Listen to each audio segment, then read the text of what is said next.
I'm sure we've got people online, which I'm delighted about, and I'm very pleased to be able to welcome both people here and online and others as they're coming in to our CPC Talks today. And before we begin, I'd like to pay my respects to the traditional owners of the lands upon which we're meeting, both online and here. We're on Gadigal country here, the Gadigal of the Eora Nation, and I pay my respects to elders past, present, and emerging. So today we've got a real treat. We have Dr Kathryn Williams as our speaker. Kath is the leader of the Charles Perkins Centre project node in lifespan obesity.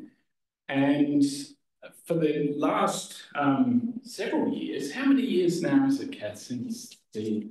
2016 was the move, yeah. Wow, that's, yeah. In the mid-2010s, we made a case to the CE of the local health district, Blue Mountains and Nepean, for the establishment of a family, what was then called Family Obesity Clinic. It's now called the Nepean Family Metabolic Health Service, and it's a truly integrated obesity service, whole of lifespan, whole of family, fully integrated, and it's been led from the beginning by Kath. And as you're going to hear, it's a remarkable service.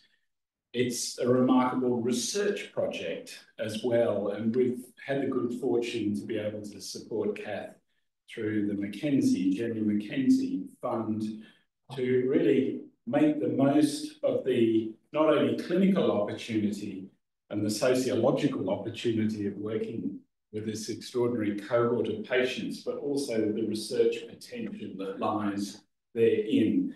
So it's really a very Charles Perkins Centre story, and it's been led with great expertise and passion by Kath.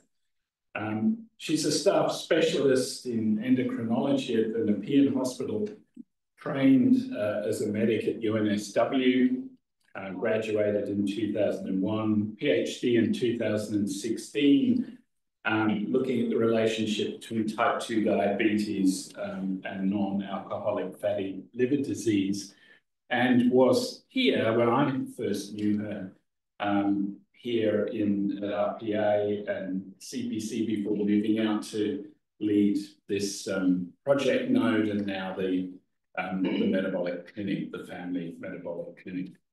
So Kath, great pleasure. This is the real pointy end of what we do here, and having your experiences is going to be a real treat. So thank you, Kath.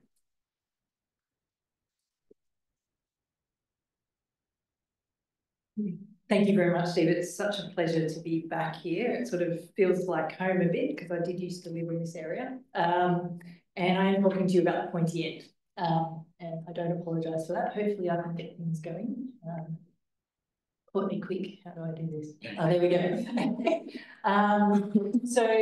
Like Steve says, I'm an endocrinologist at Nepean Hospital, and I head up the Family Metabolic Health Service. So we see people aged 2 and up, including pregnant women, in 4 separate clinics. This is a photo of our waiting room in the clinical school at the Nepean Clinical School, and this is a photo of a consultation with one of our first patients. This is my daughter. So we moved to Western Sydney in 2016, and during her first year at school, I believe that is the first Coke she ever drank. I hope that's the case. You'll see how delighted she is with that. But she received that at school during a social event. And I was sort of starting to experience what Western Sydney was like, including, for example, advertising KFC from road signs when they're building the motorway, going to the local sushi restaurant and finding the fried chip section being used more than the sushi section, and realising when my friends corrected me, asking me what a small flat white meant, because you have to order a small flat white in Western Sydney, otherwise you get a coffee this size. So that's just touching on some of the obesogenic factors that we experience out west.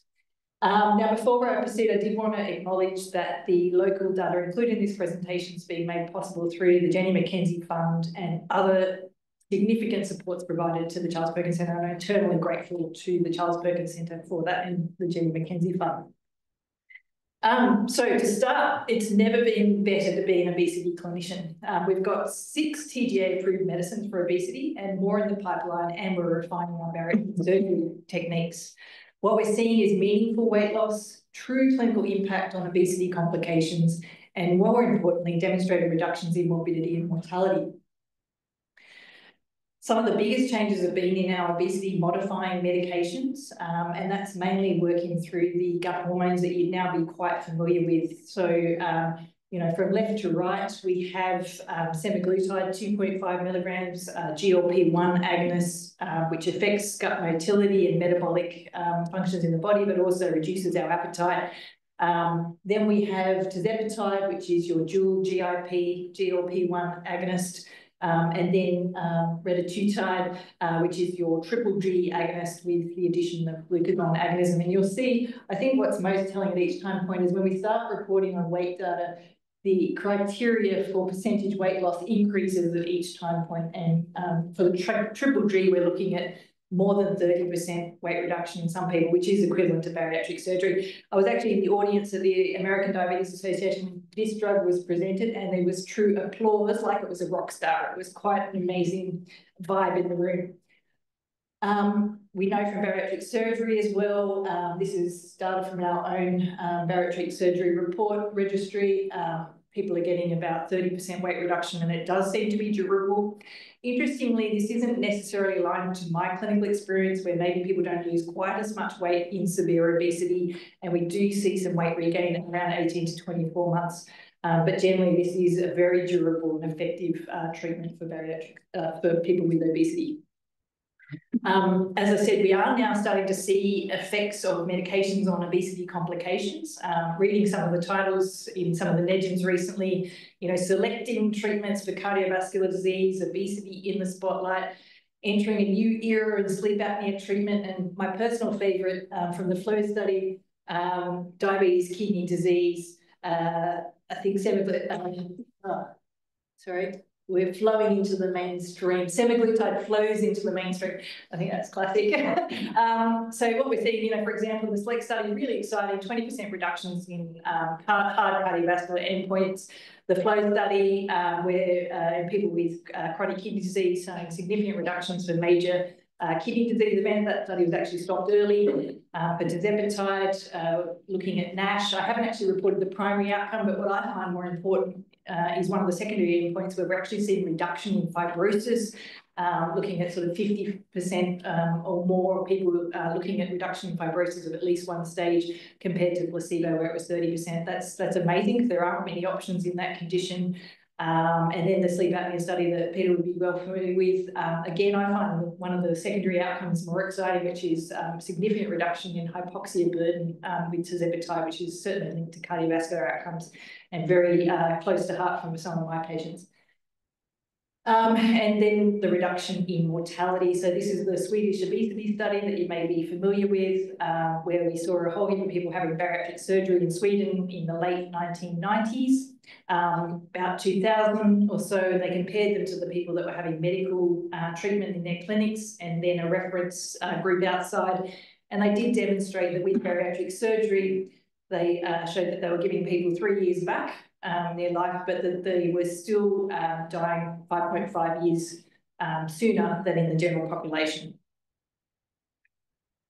So, after all I've said, do you think the obesity epidemic is solved? And obviously my answer to that is far from it.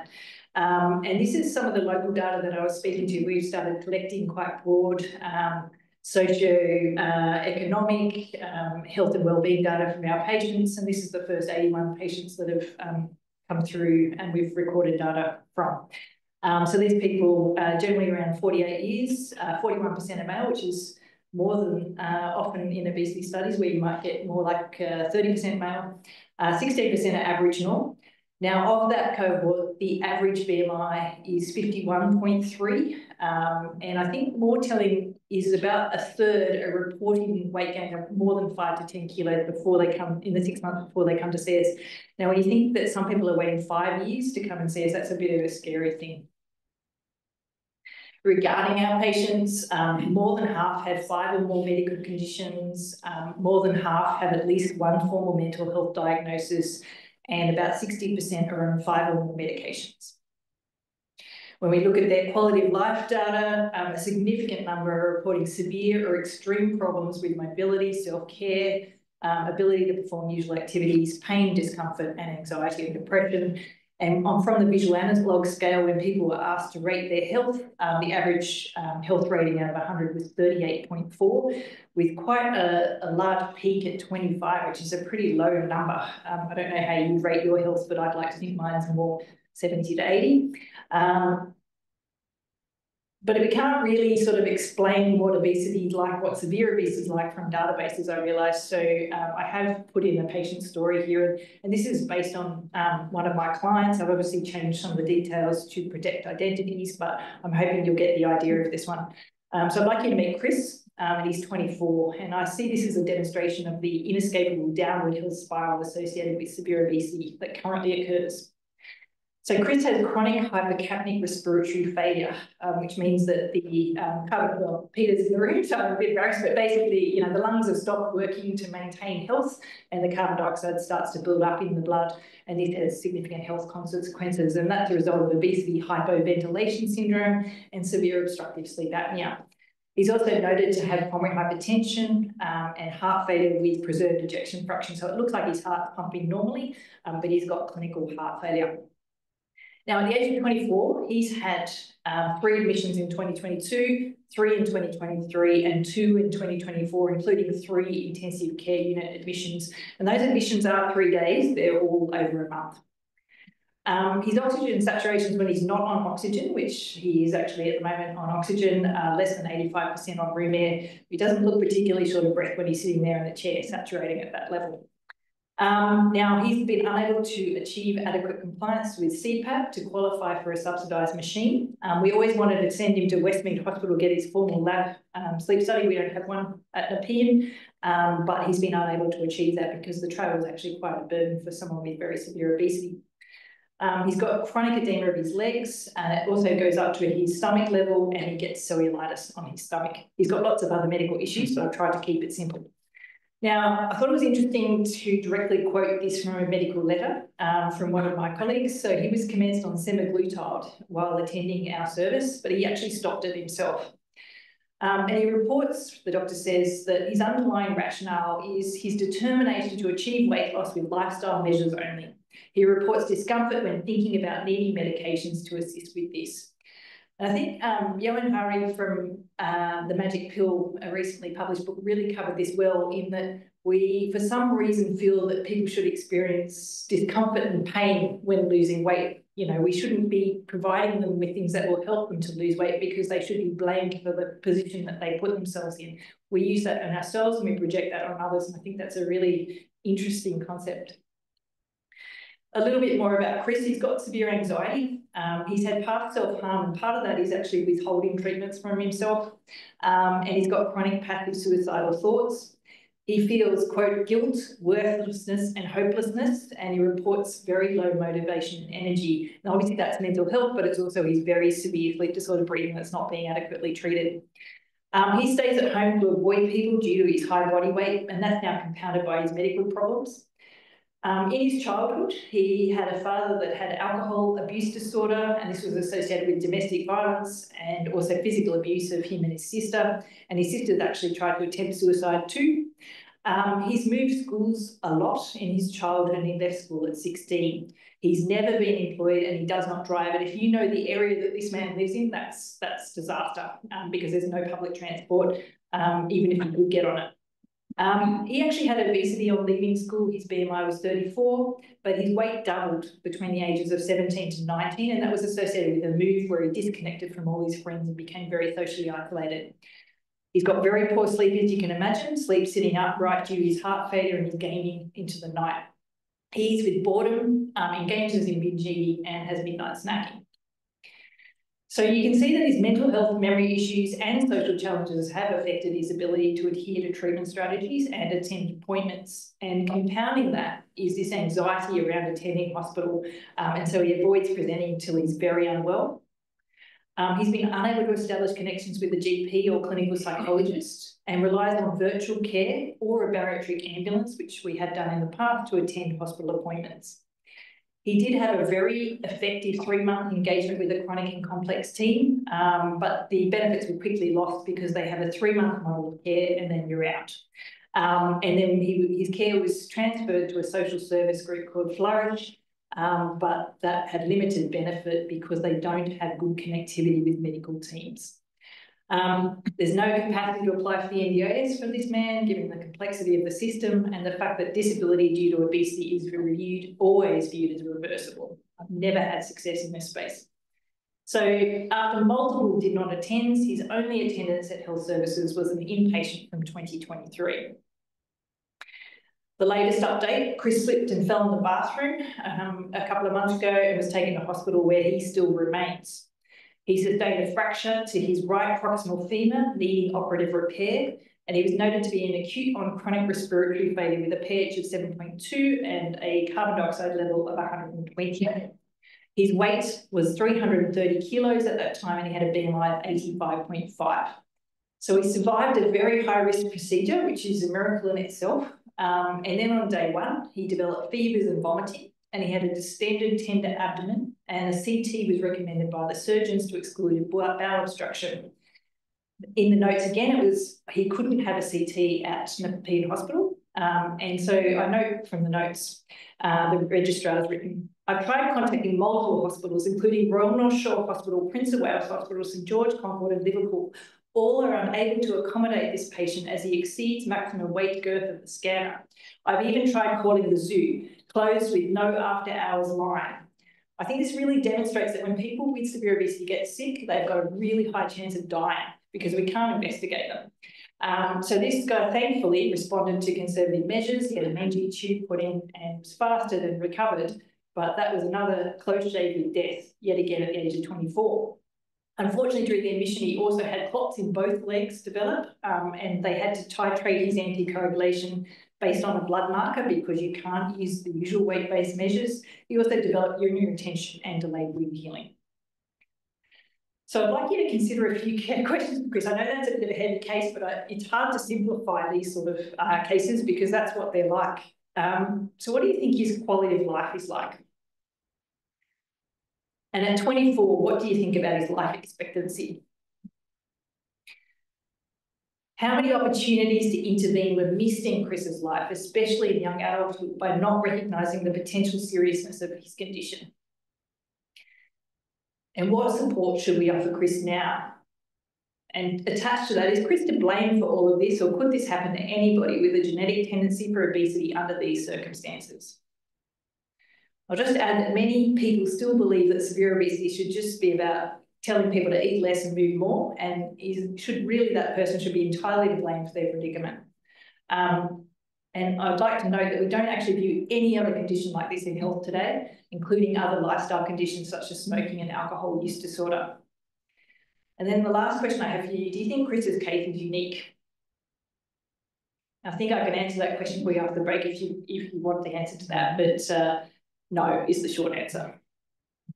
So going through the issues now based on that case and the data that I've shown you already. So the first issue is around access, and basically we're just not treating people early enough, as would be demonstrated by Chris. So in 2022, we know that just 8.1% of those aged 2 to 17 were living with obesity in our country from Australian Institute of Health and Welfare data. When we actually asked our patients, the first 81 that went through the database collection, when they first became overweight by 2 dress sizes, 3/4 of them were before the age of 24 years, many actually in early childhood. The second issue around access is that there just aren't enough services or treatments to go around, and this is leading to health inequity. So Atlantis et al. In 2018 identified 16 public obesity services in major cities in Australia, and key gaps were identified. General staffing and components of the NDT were found to be inadequate, particularly around psychology and physio and exercise physiology. Despite the severity of obesity seen, the access to pharmacotherapy and bariatric surgery is incredibly limited, if at all. And there's issues with physical infrastructure, even just thinking about how someone might sit down, go to the toilet, how you're going to measure their blood pressure. You have to think very broadly, and it's a big learning experience. And also waiting times, as I said, our waiting times are exceeding 5 years for some. Now, in New South Wales now, there are 10 public obesity services in Sydney metro areas and 1 in rural New South Wales for adults. Now, they've all got varied capacity. Many of them are now focusing more on surgery and less on medical management, so patients like Chris actually have nowhere to go. The capacity, though, across the system is about 3,200 patients per year, which is 0.04% of the New South Wales health population, which does not match with what we know about the rates of severe obesity. And most importantly, areas of greatest need are underserviced or not serviced at all.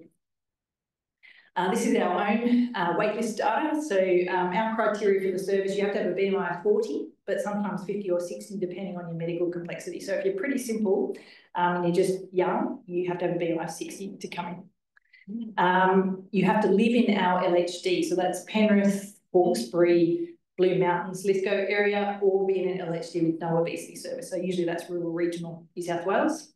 You have to have a major medical illness, and I'm not just talking about fatty liver, it would be fatty liver with severe scarring, for example, or Aboriginal ethnicity, or wanting pregnancy in the next 12 months, or having another household member in the service. Could we recognise that actually if someone's living in a household where there aren't similar changes being made, that person really can't get the best benefit from our program.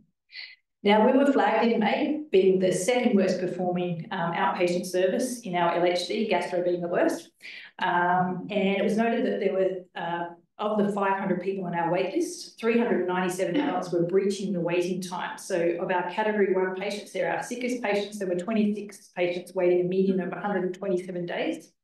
Category 2 patients, 117 waiting a median of 1,209 days. And our category 3 patients, there were 256 patients waiting a median of 1,342 days. I'll interpret that data for you. There's too many category 1 patients coming through. We don't have time to see our category 2 and 3, but I don't have the heart to cut the criteria any further because it's already incredibly restrictive. The next axis is around the user pay system. With those most at risk for obesity, so of lower socioeconomic status and its complications, least able to pay for the medications. So in 2023, the majority of both primary and revisional bariatric surgery procedures were privately funded in Australia. Similarly, in the financial year 22-23, there were 17,690 applications received by the ATO to access their superannuation for bariatric surgery, with 14,770 of those approved. And this is about 1/3 of all medical applications that were made, including for medical treatment or transport to the ATO during that financial year.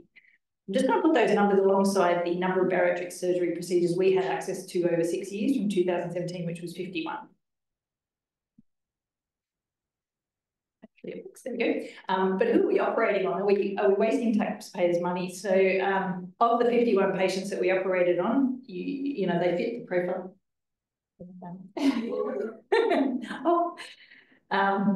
But what I'd like to point out is that 50% of them had highly complex multimorbidity. That's more than 5 chronic conditions affecting more than 3 body systems. And another 31% had complex multimorbidity. Most people were on an average of 5 medications, and that dropped through bariatric surgery. Medications are no better. I went shopping online recently to see how much I might have to pay for some of these medications. So Wegovy, which is the semaglutide 2.4, you're looking at about $500 a month. For Mounjaro, the lowest dose is about $360, going up to $730 a month. Contrave, which is a tablet version, is $250 a month.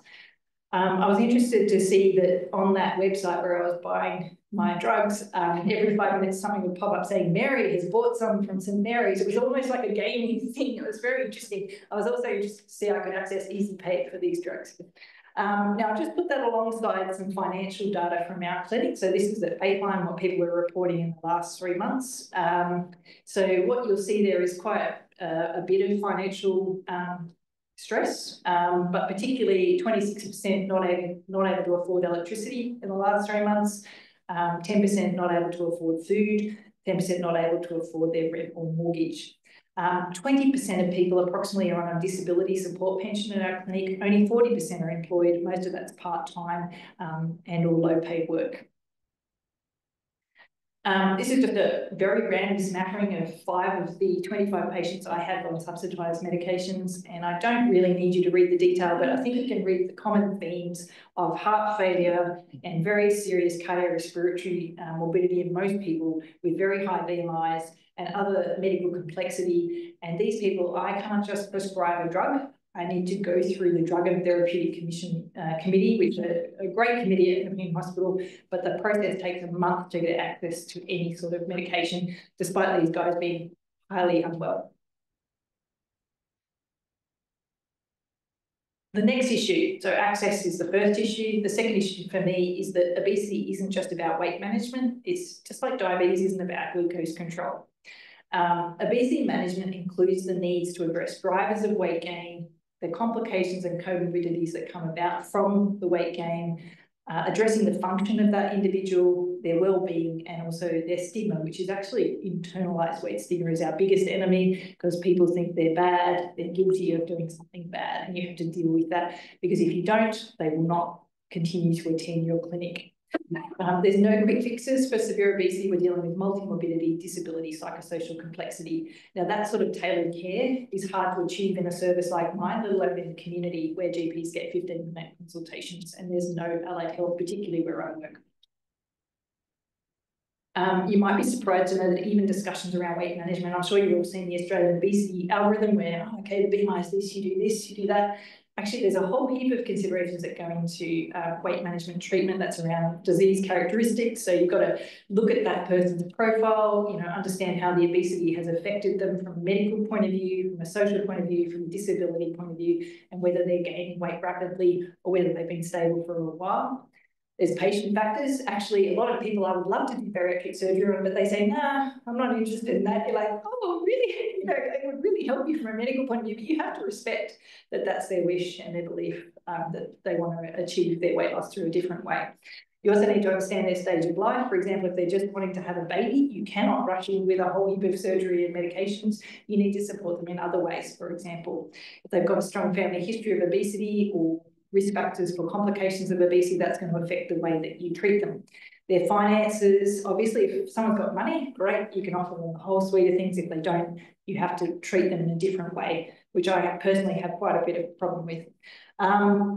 It depends on their health literacy, what they're understanding about their health, their other commitments and background stress. They might be a carer for 4 children on NDIS, for example. We've had that sort of thing. And other issues like they might need a transplant, renal transplants, the classic one, Dr. Kathryn, where they need to be under 100 kilos to get their transplant. Then the thing that's actually probably the most modifiable in Australia, hopefully one day, is actually the team's capability to treat that person with obesity, including how accessible they are from a, you know, is it financially possible to visit that clinic? Can you pay for your parking? You know, how far away is it? Sometimes we see people 350 kilometres away. Do they offer virtual offerings? And is there capacity for ongoing support? Because these treatments need to be rolled out and monitored over time. So you can see that this isn't something that's easily achieved in a community setting if you're dealing with 15-minute appointments. Issue 3, treatments may not be tolerated and responses are varied. So we know from the clinical trials that actually people stop taking drug 5 to 20% of the time because of the side effects. Also in the real world, there are people with quite serious medical issues that serve as contraindications for these medications.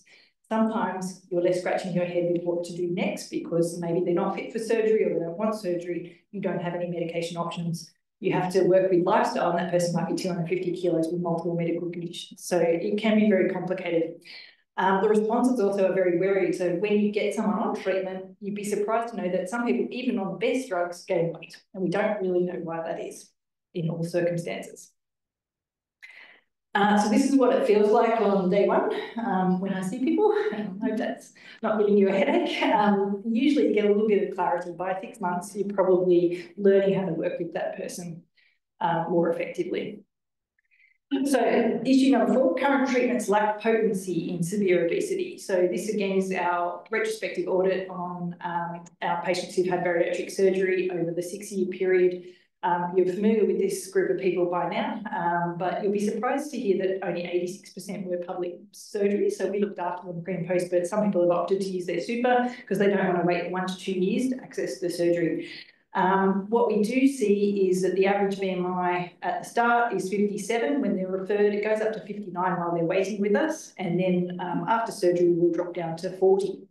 Now, anyone who has a BMI of 40 with multiple medical issues would be considered to still have severe obesity, but that's the extent of our treatment to date. So that's what we have capacity to be able to achieve.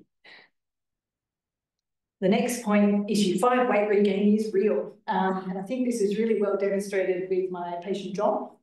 He's a 48-year-old father of 3 young children. Current BMI is 40.8. He's got dilated cardiomyopathy with past VT and AF arrhythmias, severe obstructive sleep apnea and gout. Now, he did really well initially when he came to us, responded to pharmacotherapy beautifully, had surgery. Then COVID hit. And during the time of COVID, both parents also died.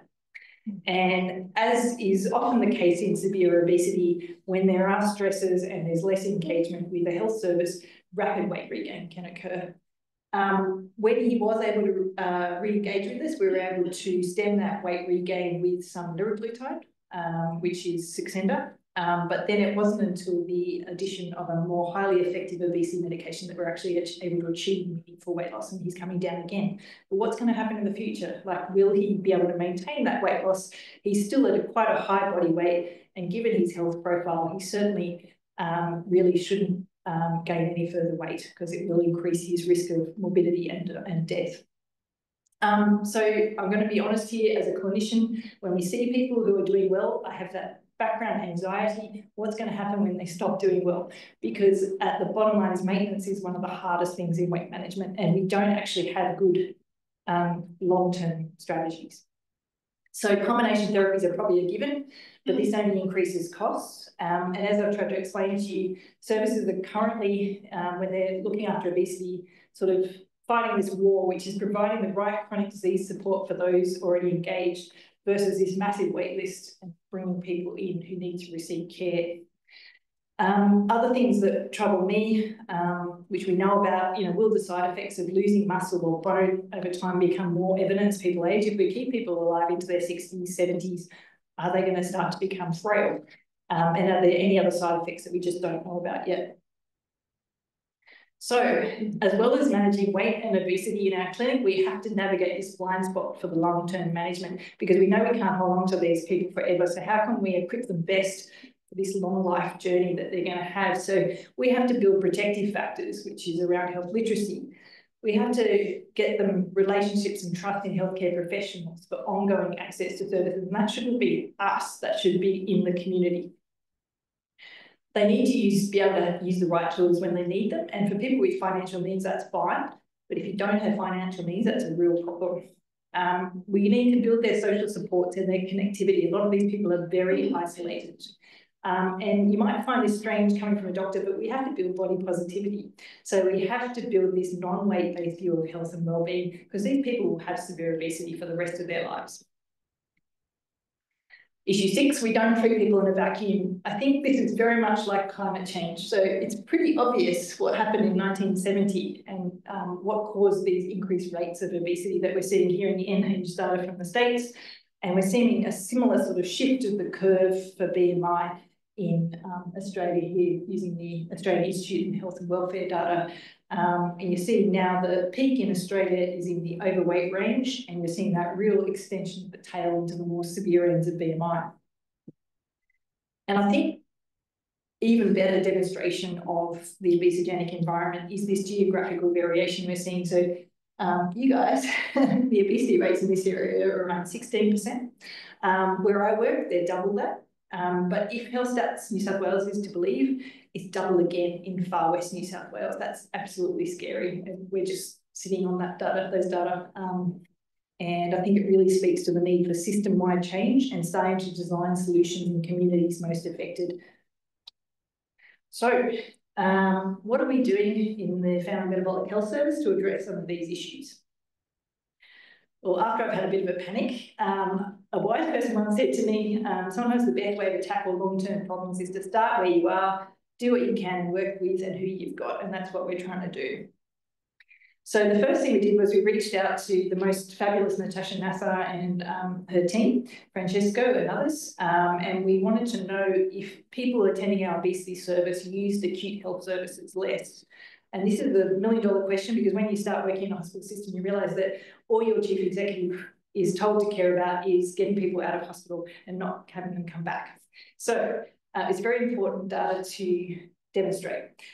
So we did a record linkage study, including non-pregnant people aged 16 and above with severe obesity who were coming to us between 2017 and 2021.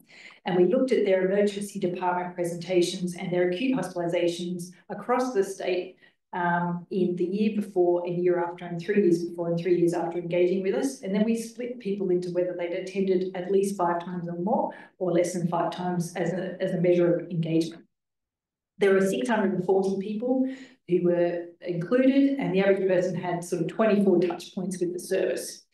I just wanted to make a side note here that only 1 in 3 patients of patients with very severe obesity, as you know, were recorded in their hospital record as having obesity or an obesity-related condition. So you can tell that our acute health system probably has no idea what effect obesity is having on the admissions. What we were able to demonstrate is that in the year following, compared to the year prior to attendance, there were 31% fewer acute hospital admissions and 18% fewer ED presentations, and this led to cost avoidance. Further, patients who attended 5 or more times adequate engagement when compared to those who attended less than 5 times had a 50% lower risk of being hospitalised in the first year post-initial visit. Now, I'm more buoyed by the fact that we actually had the biggest impact in cardiorespiratory and endocrine presentations, which would make sense to me. Actually, people had slightly increased uptick in GI presentation, possibly from their gallstones, and also injuries, because maybe they were getting out and about and hurting themselves a bit more. These changes in people who engaged adequately were consistent and maintained across 3 years. So we thought, okay, this is good. We've got to keep doing this. We've got to keep describing ourselves that this might improve access. So that's what we're doing. We're describing what we see and we're costing it. So we have the SNAP database, which I've spoken to already. You've seen some data from. I'll show you in the next slide what that looks like. We've got lived experience stories. We can't tell everything through data. It's been really frustrating. It's like, no, this doesn't communicate what I'm hearing in my clinic. So we are starting to look at that. We're also doing some projects in cardiorespiratory phenotyping. This seems to be the biggest comorbidity I'm seeing, is that combined severe sleep disorder breathing with heart failure in quite young people, and it is scaring me a little bit. And also we've started to establish some biobanking. This is the SNAP database itself. So the grey bits are our clinical intervention, where people have their upfront assessment. They then have an 8-week group program, and then they work individually with clinicians. But we collect data at baseline, 3 months, 6 months, and 12 months. The data is more detailed demographics, the quality of life, fatigue and sleep quality, health literacy, mood scores, intake scores, loneliness, social anxiety, and around employment, their living situation, financial security, and their family weight history. And we complement that with the usual clinical measures that we would be taking. The second activity that we're doing is virtualising to improve access. We know that this has been done in Finland. They actually have a whole virtual hospital, and we thought that was a pretty good idea. So we did do a consultation a couple of years ago where we looked at what this could look like, and it included a public information page, a virtual coaching program, and support for clinicians. And we've decided to first start on the virtual coaching program. And so we've been working with eHealth as well as some stakeholders, consumers. So we've engaged with the Weight Issues Network, which is the peak consumer body in Australia. And what we'd like to do is create this program where we're minimising human resourcing as much as possible, using as much on-demand content as possible, and translating our program into one that could be suitable. We're not trying to do a short-term weight loss intervention, which is often seen in study. We're trying to create a holistic program for people with severe obesity that's based upon our model of care that we believe works well. and it does have the capacity to integrate with other virtual offerings. We think this could complement GP care, improve surgical wait lists, look at people who have been discharged from hospital with obesity, sort out our wait list, consider people on other outpatient clinics. So, for example, if they're at Peter's clinic, it would be good, he could refer them into this service. And also patients not able to attend other obesity services because maybe they've got high anxiety about presenting to health or significant disability. The third area of activity is understanding new targets and developing novel interventions. So how do we think outside the box in obesity management? Because we've all got our 5 pillars, which is, around nutrition, physical activity, psychology, medications and surgery. But what else could we do? So we're looking at some novel targets. Health literacy is one of them. So health literacy is not just about giving people information. It's more about the individual's capacity to obtain, process and understand that health information to make the appropriate health decisions. Now, this is data of just 20 people, but it's before and after our first 8-week group program, the Be Well program. And this is kind of data that I actually wanted to see because what we're seeing here from using the health literacy questionnaire, 3 domains from that, is that people actually have healthcare practitioner support. We have improved their access to health information, but the biggest impact we had seems to be on them being able to actively manage their health, which I think is probably the most important. So it's very likely that health literacy could actually be used as a specific intervention in our programs and maybe will predict more positive outcomes. Other potential targets we've been looking at, loneliness. We know that there's really strong signal in our own data that loneliness links to depression, anxiety and stress on the DAS score, financial stress and overall health ratings. We also were interested in hunger perception in individuals living with severe obesity. So can we train interoceptive sensitivity, i.e., teach people to, a lot of people with severe obesity don't have strong hunger signals. They don't experience hunger in the same way. Is there a way that we could train them to understand certain signals in their body and use those? And also internal weight stigma. So as I said, that's a major barrier to engagement. Should we actually be directly intervening in that internalised weight stigma?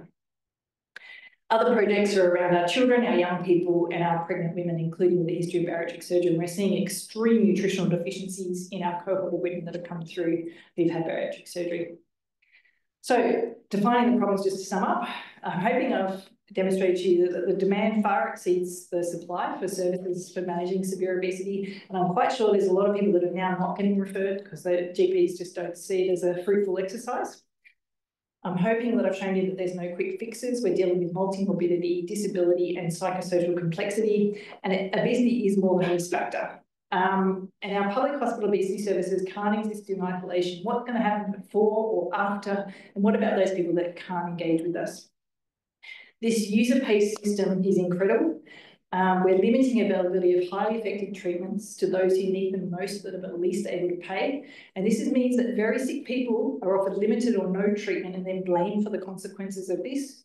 And there's an amplification of this cycle between obesity and adverse social determinants of health across generations that we're seeing. People don't live in a vacuum, and I really do care about public health measures, but they're not just primary prevention, stopping people getting obesity. They're important across the spectrum. If someone has severe obesity, they're just as important if they don't have obesity at all.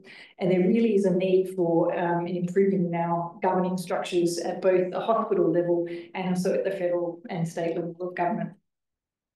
There's a lot of individual and structural stigma prevalent and accepted, especially in health settings, and this is leading to a failure to address a major and increasing driver of acute and chronic disease and health service use, and extremely limited access to understand obesity and its problems. So we're not really collecting the data in our hospital systems that will help us to understand the problem. So it's time to recognise obesity as a disease continuum. I hope you'll agree with me. Obesity can be in the prevention space. We can talk in the illness and disability space, and it can kill people. And I'd like to point out that Australian Institute of Health and Welfare still classifies obesity as a behaviour and risk factor, which I find very unfortunate. What obesity is we have obesity developing into clinical obesity where there's impairment in health and function, and then the severe clinical obesity, which is what I'm seeing. And like I said, the risk factors for weight gain are relevant across the spectrum.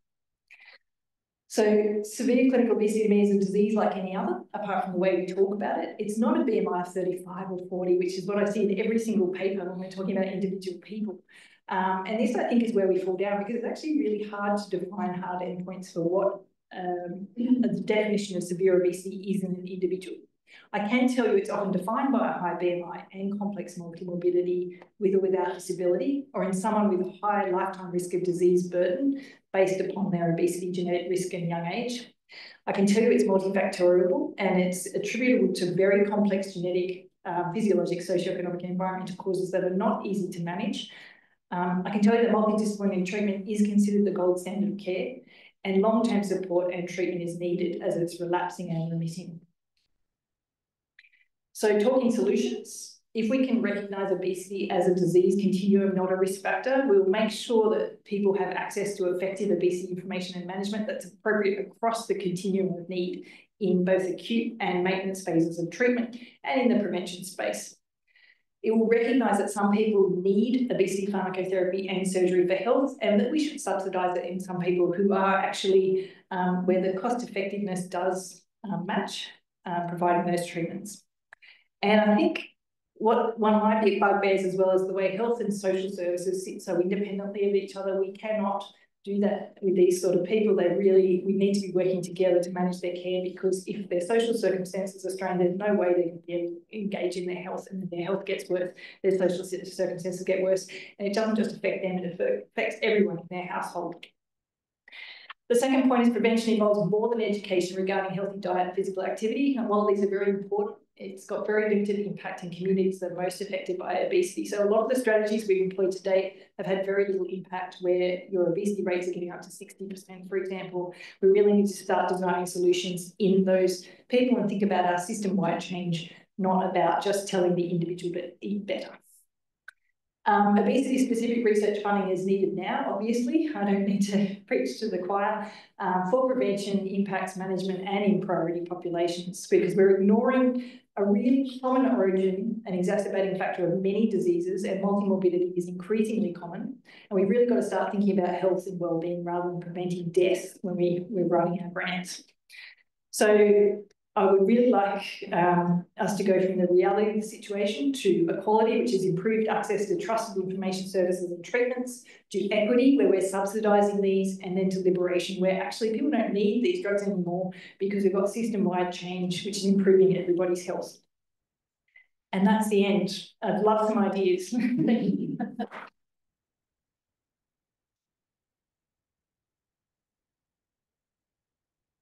Thank you, Kath. That was extraordinary. So open for questions. I think we've got a few minutes.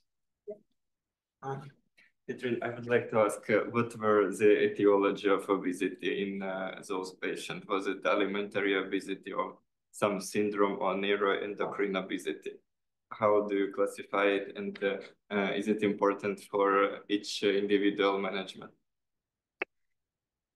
Okay, so the people that I see, it's rarely one contributor. In fact, I don't think I can list on my hand the number of patients I would have seen one contributor. Usually people have a family history of severe obesity, so it's not unusual for people to have parents with severe obesity or who've had bariatric surgery.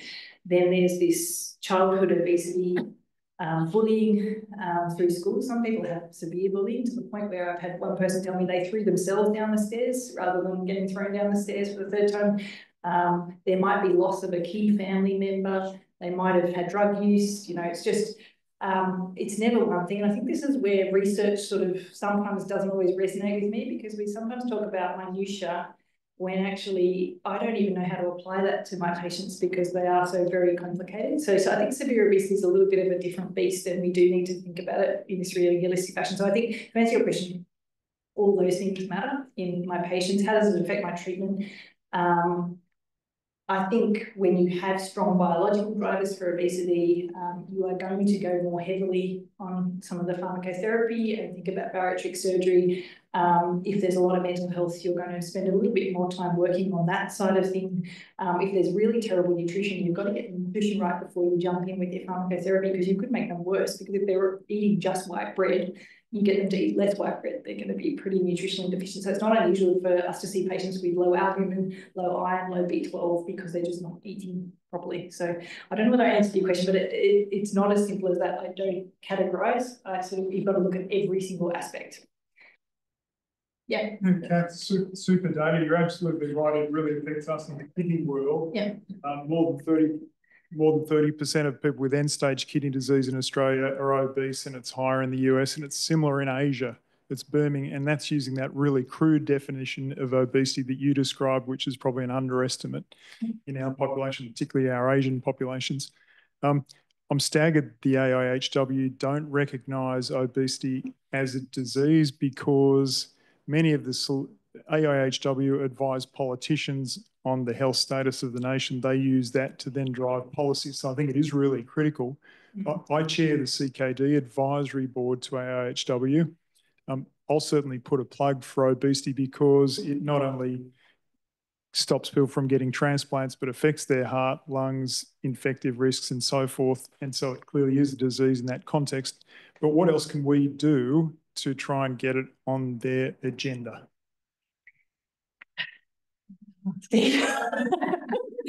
I think we have to, I think I was speaking to you about this, Steve. So it's getting our language right. So I think I would love to spend a little bit more time listening to people who are highly effective in their language and who can motivate. So I think often as clinicians, we just want to go out and say, listen to us, this is a real problem, but actually that's not the right approach. You have to think about how you're, what are their concerns? What are they worried about? There's 40% of the 30% of the population affected by obesity. The cost of these medications is huge. The disease burden is increasing. They don't want to spend millions on a condition that a lot of the population thinks is the person's responsibility. So it's having careful conversations. I think the other thing that I would really like to build upon is governance. So, and I've talked about that, but for example, in New South Wales Ministry of Health, we've got the Centre for Population Health that just does primary prevention. And then we've got the rest of it in ACI. And ACI is a great group of people, but often they rely on clinicians coming together and designing their own solutions with no funding.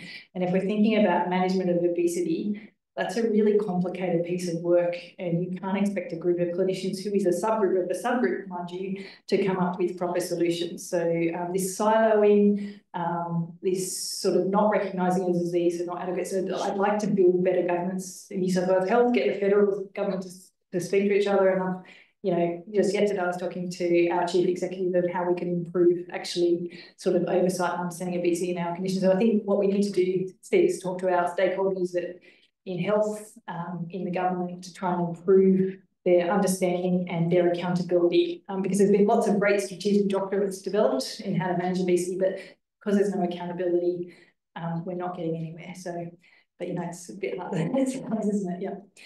But it is a big problem, just like climate change. We need to address both of those things. Yeah. Yeah.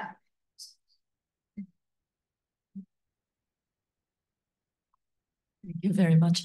My profession is physiotherapy, and the process is like this. Some years ago, I went into an aged care to see a client, and to my surprise, it was a man in his late 30s, bariatric. So I went to introduce myself, physiotherapist. As soon as he heard this thing, he looked at me with great big eyes, pleading eyes, "Get me out of here." This is my question. Do we know of any measures that are effective in improving self-regulation? Because if that can be improved, then they feel empowered. I can do this. Instead of treat me, get me out of here, I'm being treated. So do we have these measures? Do we know? Are there any research, okay, whether it's education, whatever, that will improve the self-regulation, because that will have a prolonged effect. If the self-regulation is in place, they're more likely to succeed instead of, here I am, treat me. They go home a few months later, here I am, treat me. And it goes round and round and round in circle. Is there any research, whatever done, that would actually enhance and empower them to self-regulate, to work with you guys? Yeah, I mean, I think it's a complicated piece of work, isn't it? Because there's lifetime exposure. Like people with severe obesity usually don't come just because they've got obesity. They've had a lifetime of really quite significant exposures, in my experience. So you're needing to unpack that entire life exposure, and then you've got potentially this cross-sectional, very challenging situation where their social situation at home might be really suboptimal. They might have significant mental health concerns. So I think the first thing is actually maybe our health system needs to respond differently to these people rather than expect them to respond the way we expect. So, you know, outreach actually works really well with these people, and it can actually then get them to the point that you say where they can develop some agency. But they're so unwell and they might not be breathing half the time, but they just cannot, you know, the motivation's very low. The second thing is building health literacy. So I'm actually quite a big advocate for that. And I don't mean just providing people with information, it's teaching them how to use that information. And that will set them hopefully up for success, but it's not an easy space, particularly in the severe obesity space. We can't assume that everyone's had our life experiences and should respond the way that we expect. Yeah. Okay. Just about to run out of time, but before we finish, a couple of things which people